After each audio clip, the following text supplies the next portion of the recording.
আসসালামু আলাইকুম রহমতুল্লাহ বরকাতুহ।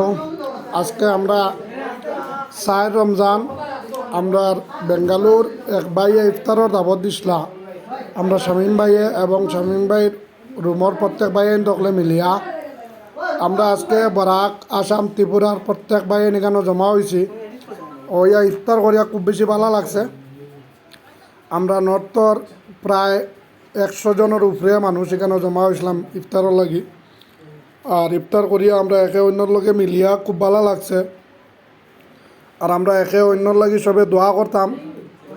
আর মাহে রমজানের খেজমত আমরা পুরাপুরিভাবে করতাম এবং রমজানের আমরা তেরাবি ইফতার সেহরি আল্লাহ আমরা সুন্দর করে করাইতা এবং রমজান মাসে আমরা আল্লাহ তবারক তাআলা বেশি বেশি করে ইবাদত করার তৌফিক দান করতা।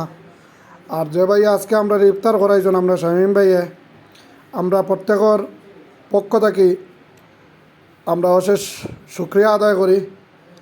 আর আমরা একে অন্যর লগে বেশি বেশি করে দোয়া করতাম। আর আজকে জেলা আমরা ইফতারের লাগি এক ডাকে আমরা সব এক জায়গা তৈতাম পারছি। আগামী দিনও ওলা সব আমরা যে কোনো আপদে বিপদে এক জায়গা তৈতাম। আর আমরা একে অন্যর লাগি বেশি বেশি করে দোয়া করতাম। আর আজকের ইফতারটা আল্লাহ তবারক তাআলা কবুল করতা। আসসালামু আলাইকুম।